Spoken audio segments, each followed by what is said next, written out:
Hello, this is Ellen Weatherford. And Christian Weatherford. And we are the podcast that doesn't have a title yet because we're still working on it. But this is episode 2. We have yet to upload any of them. So if you are listening to them in episode order, and this is your second one, I have great news because we have made some improvements. First, yes. Yeah, we've made some housekeeping updates. The first one is that we have intro music now, which is, the track is called Adventuring. It is by Louis Zong off of his album B-Sides. And I'm really happy that now we have a little bit of musical incorporated into the podcast. I think it's going to sound great. Yes, it's very nice. We've also made some updates to our equipment. We have got some nice little boom arms here so that our microphones are isolated from the desk, and hopefully that's going to cut down on some of the noise distortion. Christian has also figured out how to silence the fan on his PC. Well, silence is a strong word, but make it quieter, at least while it's cool. Yeah, so we don't have to do so much noise reduction now, so hopefully that'll make the quality of our voices sound a little bit better. That's kind of our housekeeping updates. Like I said in the last episode, this is a learning process. We're still learning how to record and make our sound good. So we are still, if you're working backwards and you have not listened to episode 1 yet, I have terrible news. And it is that episode 1 doesn't sound as good, but it's okay because I thought our content was good anyway. Yeah, such is the world of podcasting. Yeah, so we're still working on it. We're getting better every step of the way. Last episode, we talked about the American alligator and the Florida manatee, which were some local favorites of ours. We stayed pretty close to home for our first episode, but in this episode, we kind of went off on a different direction. We branched out a little bit. So since I went first last episode, Christian, how about you take the lead? Oh, gladly. So my friend for this episode is the electric eel. I'm so excited. So right off the bat, let me just say the electric eel, not actually an eel. Oh, well, okay then. Right? So Shoot. It is considered what's called a knife fish. A knife fish. Yeah. So if you've ever seen an electric eel, you might understand why it belongs to that group called the knife fish, because it's very slender, almost cylindrical, and kind of its tail has an edged look about it because of its fin. Oh, okay. That makes sense. Yeah, but let me kind of get into the meat of the electric eel real quick. Okay. So they grow to be about 2 meters long, which is 6 feet, 7 inches. No way. That is huge. That's a big one. That's way bigger than I thought it would be. And they grow to weigh about 20 kilograms or 44 pounds. Oh, see, that's not as much as I would have expected it to weigh, being that big, but... Yeah, I mean, think snake, right? Yeah, true. Yeah. So where they're found? So they are found in the fresh waters of the Amazon and Orinoco river basins of South America. Okay. Specifically floodplains, swamps, creeks, small rivers, coastal plains. So typically, I think when people think of electric eel, they might think of how they're depicted in the media. So you might be picturing what's actually an ocean eel, right? Yeah. Very similar to a moray eel. Yeah, so that's a very different animal, and also those live in the ocean. A lot of times media will take that picture and just give them electricity coming off of them. So forget what you thought you knew about the electric eel. So the taxonomic order, they belong to the gymnotiforms order.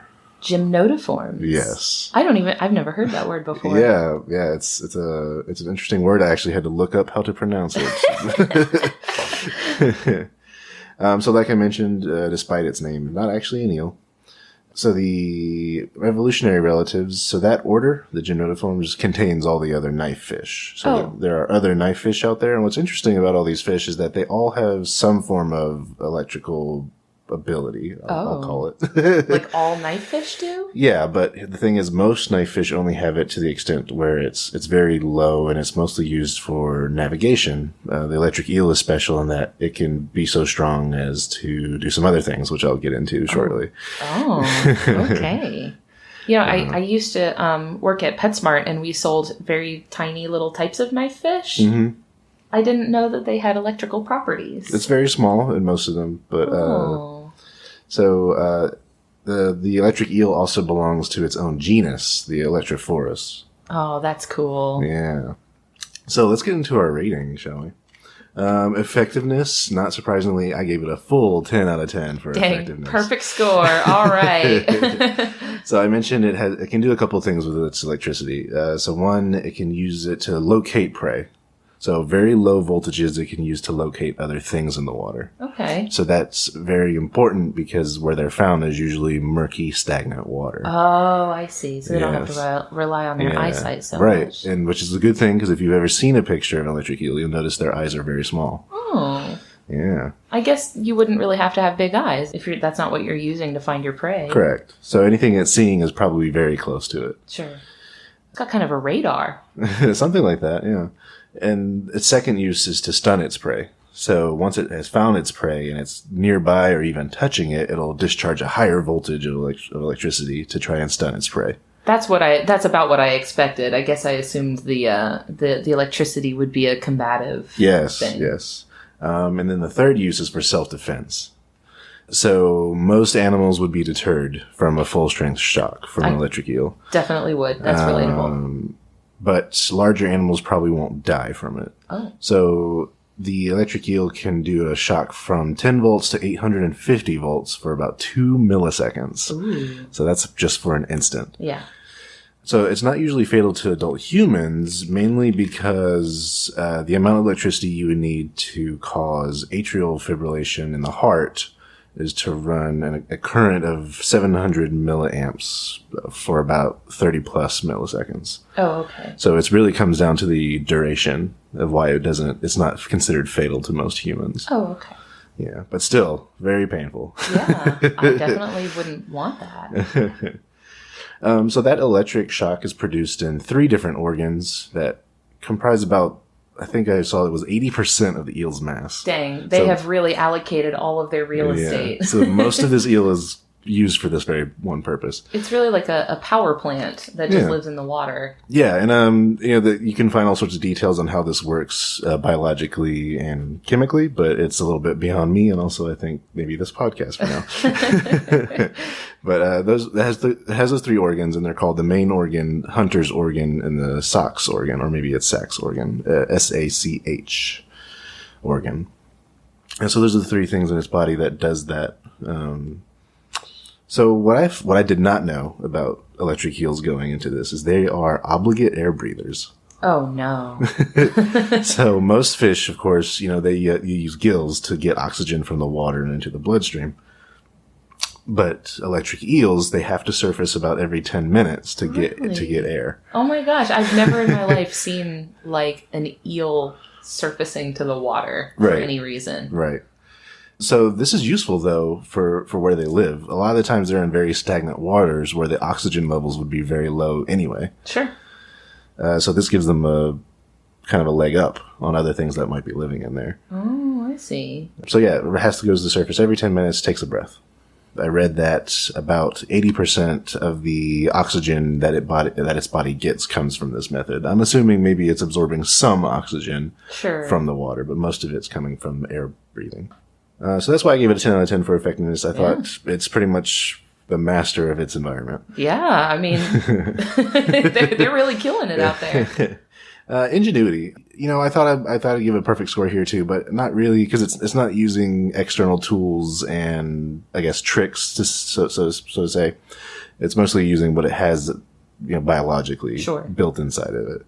But still, that's pretty impressive. So I gave it a 7 out of 10 for ingenuity.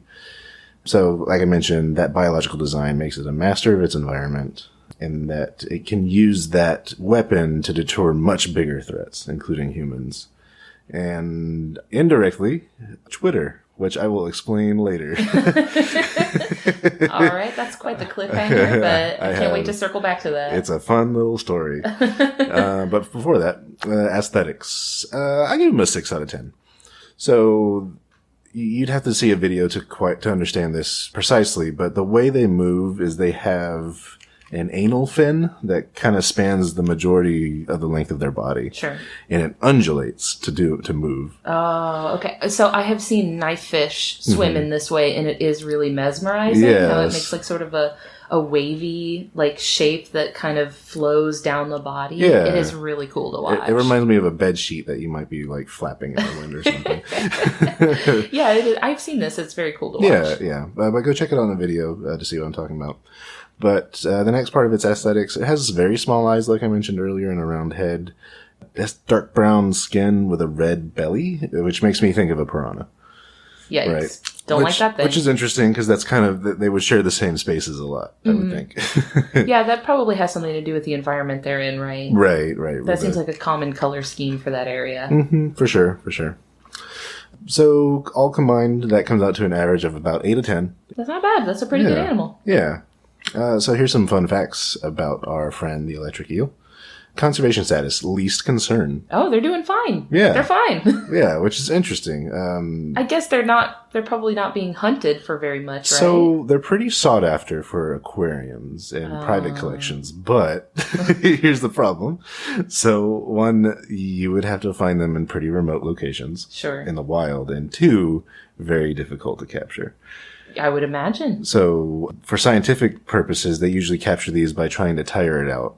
Like making it use all of its shock ability, I guess. Because it is technically a chemical reaction within their bodies, and they will eventually use it up, and we'll have to wait until they can do it again. But it takes some time, so you're basically having to tire out the electric eel before you actually go in the water to grab it. Sure. I can't imagine trying to keep one of these in an aquarium because of how big you said they get. You said they get up to like 6-ish feet. Yeah, so when they are in aquariums, they're very big exhibits because of that size. Oh, I guess you probably meant aquariums, like facilities. I was thinking when you meant aquariums, I thought you were talking about like people's tanks that they keep in their houses. Well, I'm sure if they're a very dedicated private collector, they might have the space for it. Man, how big would your tank have to be? I'm not sure. That's a big one. Another fun fact about these guys is how they reproduce. Oh boy. So the males will create a nest underwater out of its own saliva. Gross. Yes. And then the female will lay up to 3,000 eggs in that nest. So many. Yeah. That's a lot of eggs. It's an interesting way to keep them all in one place. Mm-hmm. Now we have a celebrity electric eel in the United States. At the Tennessee Aquarium, they have an electric eel that they've named Miguel Watson. No. Yes. So Miguel's exhibit is hooked up to have these LEDs that will kind of give a visual representation of the shocks Miguel's giving off from time to time. Imagine like a boombox that's showing you intensity of sound. Oh, it's kind of like that. That's pretty cool. So his electric shocks aren't powering it per se, but it's just there's a device that's monitoring the electric shock coming through the water and then just representing it on a display. That's really neat. They also did the same thing to do an audio representation of that. So they hooked it up to a speaker. So as it's sending off shocks, you hear these slight pops. And the more intense the electricity, the more frequent the pops are and also the louder it is. Oh. Yeah. But here's the best part of all this. They've also hooked up to the system so that when it does a powerful enough shock, it does an automated tweet to the account @ElectricMiguel. This is the Twitter thing you mentioned earlier? Yes. Oh, yes. man. So Miguel has his own Twitter feed. Oh, no. Sweet. So again, if you wanted to check Miguel out on Twitter, it is @ElectricMiguel. Electric Miguel. Oh, I'm going to go follow him right now. That's adorable. I did earlier, and I was hoping you didn't see that and ruin my surprise, but I think we're good. Oh, I love him. Oh, he's got his own little following. That's got to be the world's only, like, electric eel with a sort of a presence, a social media presence. Right. But I strongly encourage everyone to maybe check out some YouTube videos or what have you of electric eels. Very interesting animals. I remember seeing one where they hooked up electric eels in their aquarium to a Christmas tree, to where they're their electric shocks were controlling the color of the lights. Oh. So it was one of those kinds of lights that change color. Oh, wow, that's so cool. Yeah. So is this something that, like, they are sending out frequent shocks, or is it? Yeah. So the low voltage shocks are just a way for them to understand their environment, like what's around them. I see. And then the high voltage shocks is when they're being fed usually, or excited over something. Okay. I guess I had assumed that they weren't, like, always sending out electricity, that it was like an in case of emergency thing. So when they're sleeping or resting, they do not do any. Oh. Yeah. Oh, that's kind of cute that they sleep. I hadn't thought about that. When you think about fish, you don't think about them sleeping. Right. But, oh, that's really cute. Yeah. I love them. Yeah, so that's the electric eels. You have recruited me as a fan. I am now super into electric eels. Fantastic. They're great. Thank you, Christian. Oh, no problem. All right, Ellen, let's hear what your animal is for this episode. I have for you the Okapi. Ooh. Which I also had to look up how this is pronounced because my entire life I've been calling them Okapi. Likewise. I've been saying it wrong, and so have you. Well. It's Okapi. But so the Okapi, this is the Okapia johnstoni. If you've never seen one before, this is a 5 foot or 1.5 meter tall at the shoulder, 8 foot or 2.5 meter long from the head to the base of the tail. So it's a kind of a large animal. Yeah. They're a 4-legged ungulate. Ungulate meaning that they have hooves. They do have cloven hooves, so that's similar to a sheep or a goat or a pig or something like that. Okay. This animal looks a lot like a horse. They have the same sort of general structure of a horse, but I think they have much bigger ears and sort of a more slender face. They also have 2 horns on the top of their head. Kind of the most notable feature of the way that they look is that most of their body is a dark brown or a black color, but their legs have black and white horizontal stripes. Looks like a zebra. Oh, but...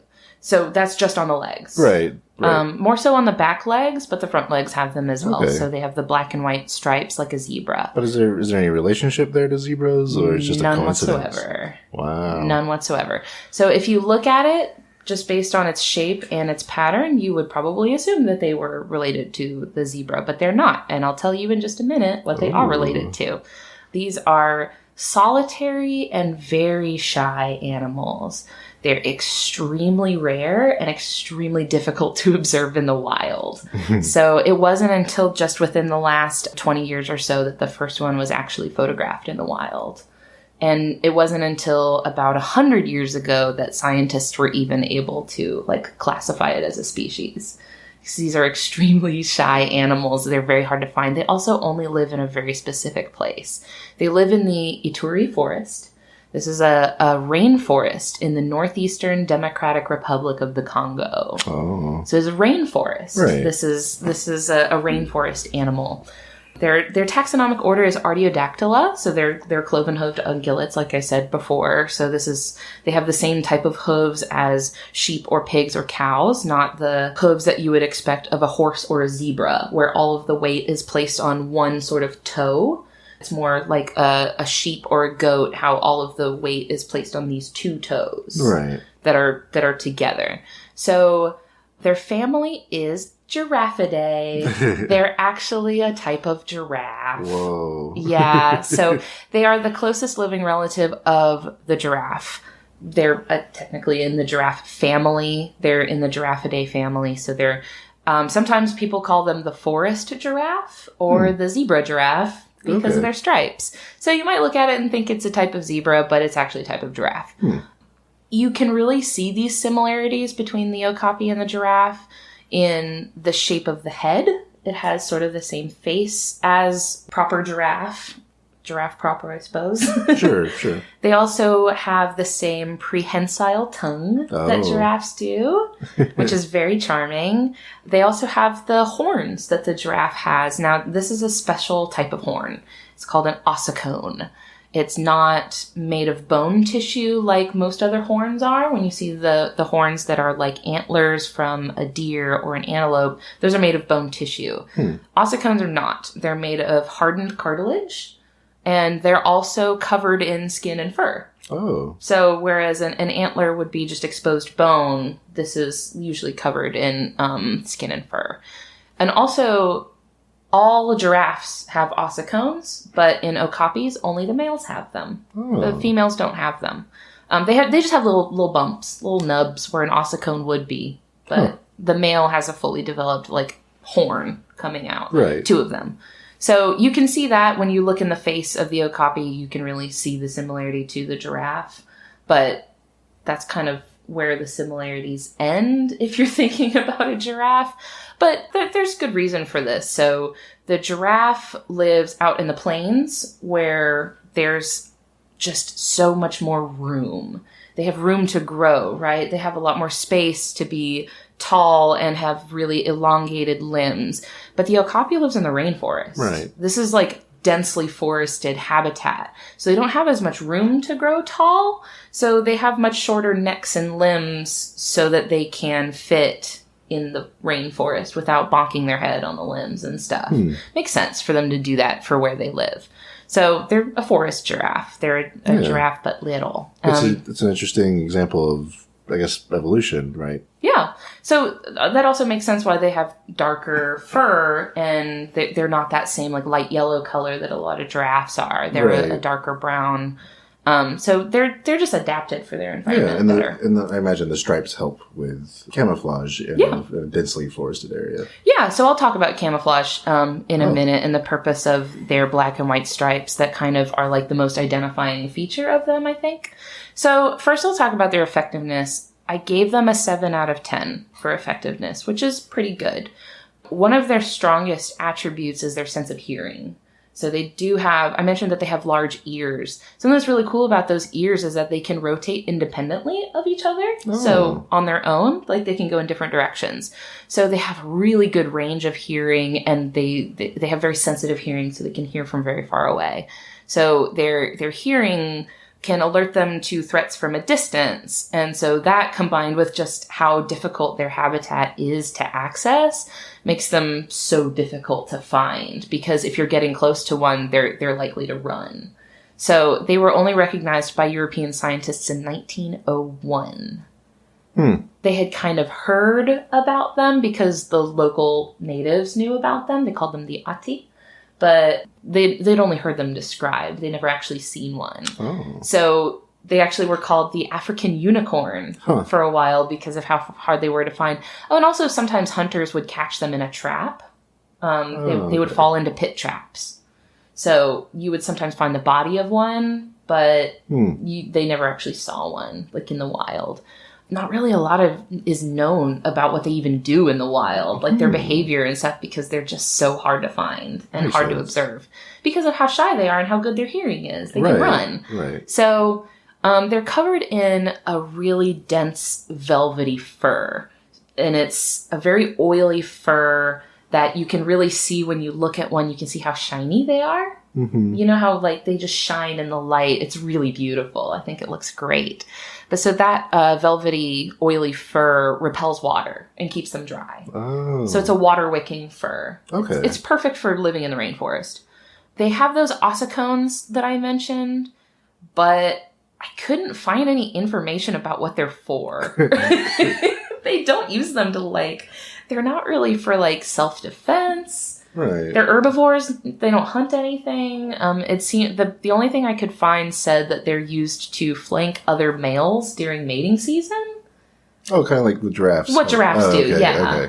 Okay. That just seems to be the only purpose that the ossicones really serve is to fight each other. So I did not think that allowed the ossicones to contribute to a positive effectiveness score because they're just only used for fighting each other. I don't think that counts. Sure.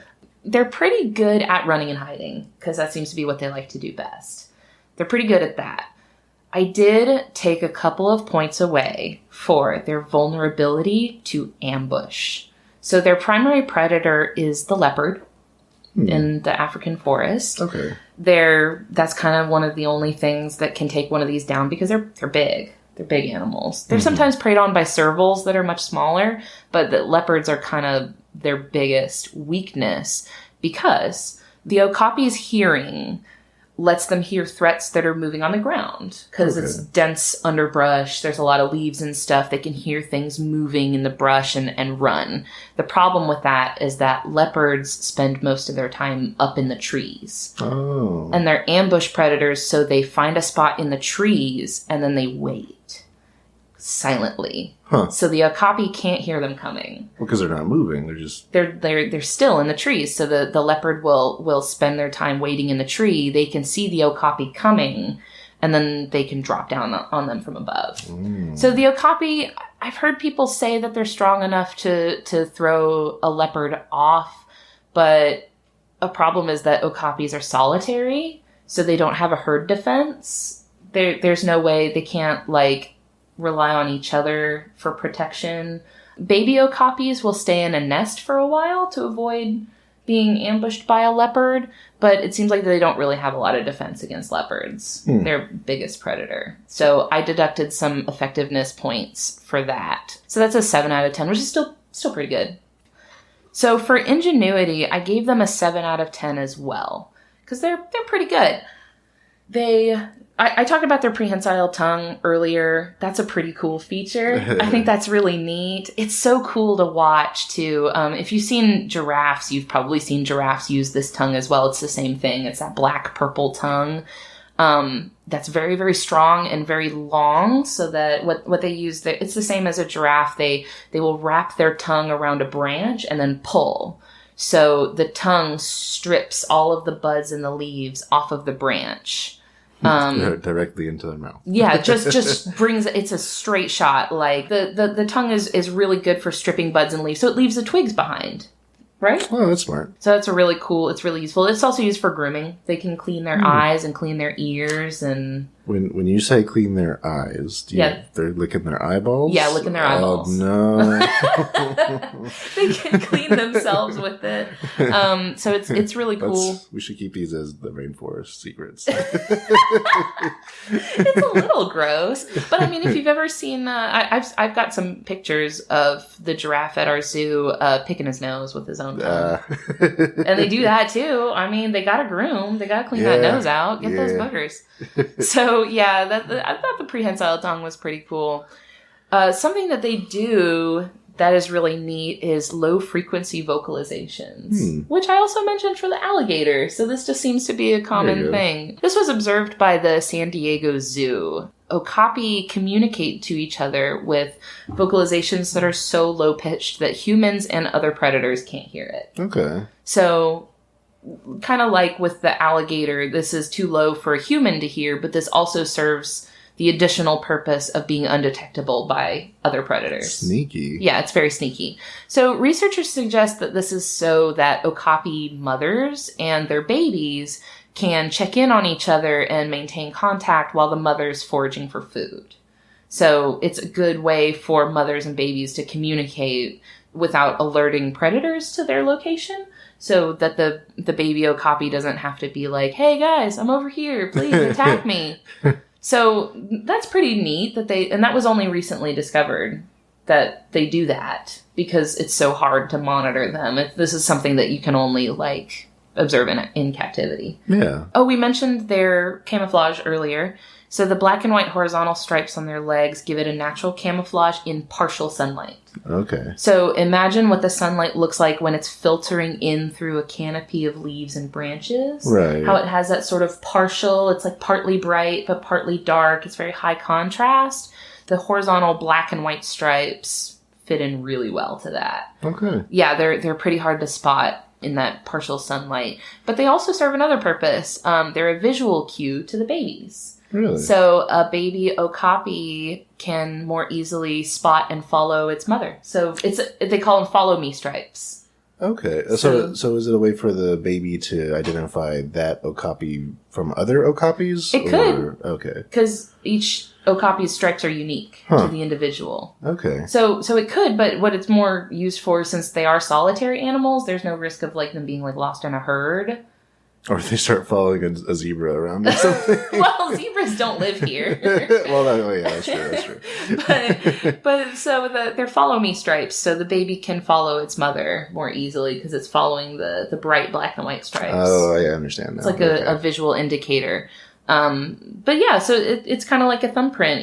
Each one's stripes are unique, so it's a good way to tell each other apart. So for the aesthetics, this is for me where the Okapi really shines. The aesthetics, I gave it a 9 out of 10. This is a gorgeous animal. They're beautiful. They have that shiny, velvety fur. They've got the really cool stripes. They have a really cute face. They do. The face is a lot like a horse, but it's a little bit more, it has like a tapered nose. It has really, really big fluffy ears, huge ears that are they look soft. I've never touched one, but it looks soft to me. And I put down what I describe as kind eyes. Oh. Because I think they have kind eyes. They have a really nice little face. So overall, that gave me an average of 7.5 out of 10. Okay. Which is pretty good. If we wanted to round up, we could and say it's an 8 out of 10. Yeah, I did too. So, I mean, mine was close to 7.5 too. Oh, okay. Well, we'll call it an 8 because it's a good animal. Okay. So I have some miscellaneous information about the Okapi that I found interesting. Their conservation status is endangered. They're not doing very, very well. They are heavily threatened by deforestation. So the Okapi Conservation Project describes the practice of destructive subsistence farming, which we know as slash and burn. Right. So this is practiced outside of demarcated agriculture in and around the reserve at the Ituri Forest, and a traditional reliance on bushmeat are chief among the factors. Oh, no. Yeah, contributing to this Okapi's kind of struggle. So there's a lot of factors going into how rare the Okapi is, but there is an Okapi Wildlife Reserve. So this is 13,700 square kilometers, which is 5,300 square miles of the Ituri Forest that has been dedicated to preserving and protecting the habitat of the Okapi and other plant and animal life in the area. So there actually is a huge reserve that's set aside just for helping the Okapi. That's awesome. Yeah. So since the Okapi are super duper shy and kind of delicate, they're pretty fragile because they're very adapted to this one specific place. They're kind of hard to transport. So you don't see very many of them in zoos. So there are only around 100 Okapis in AZA accredited zoos. The first one was the Bronx Zoo in 1937. They got their first Okapi. So I did not realize that Okapis were so sort of seldom seen because there are very many of them in Florida. Right. In the Florida zoo sort of system. So just in Florida, we have Okapis at Animal Kingdom, the Miami Zoo, Tampa's Lowry Park Zoo, the Jacksonville Zoo, and the White Oak Conservation Center. Wow. That's a lot of places where you can find Okapis in Florida, which makes sense because I feel like Florida is probably a pretty close approximation of their natural environment, right? It's a very tropical sort of climate. It's hot, it's humid, it rains all the time. It's probably very similar to what they're used to. Mm-hmm. So we have seen Okapis many times. We've seen Okapis at the zoo. We've seen Okapis at Animal Kingdom. We've seen them all over the place. So here's something really neat that is a kind of a local shout out. The Jacksonville Zoo's conservation and science manager, John Lucas, is also the president of the Okapi Conservation Project. Oh. That maintains the Okapi Reserve. That's awesome. in the Congo. So he's also the founding member and vice president of the Wildlife Conservation Network, and he's the president of the International Rhino Foundation. Wow. So he's got a lot going on. So thanks for looking out for our Okapi buddies, John Lucas of the Jacksonville Zoo. Ooh. So I thought that was really cool. I've seen Okapis a lot around here, but I realized that probably maybe people that live in different parts of the country maybe have never seen an Okapi before. Yeah. It's actually really common for people that live in the Democratic Republic of the Congo to have never seen an Okapi. Wow, that's crazy. People that live where they live probably have never seen one. Wow. You are way more likely to see one in a zoo than you are to, even if you went to where they live, you probably wouldn't see one. Right. Because they're just so hard to find. So I was kind of disheartened to find that there wasn't a lot known about them. But what we do know about them is really interesting. They're really fascinating animals. I think they're beautiful. And so I gave them an 8 out of 10. But they have a 10 out of 10 in my heart. This is a great animal. So I was really happy to learn more about them. Yeah, well, thank you, Ellen. I think I came away from this with a newfound appreciation for the Okapi. And I for the electric eel. So we've made a lot of new friends today. Yes, excellent. Okay, so that's it for us today. We're going to wrap up. I want to thank Louis Zong for the use of his track Adventuring from his album B-Sides.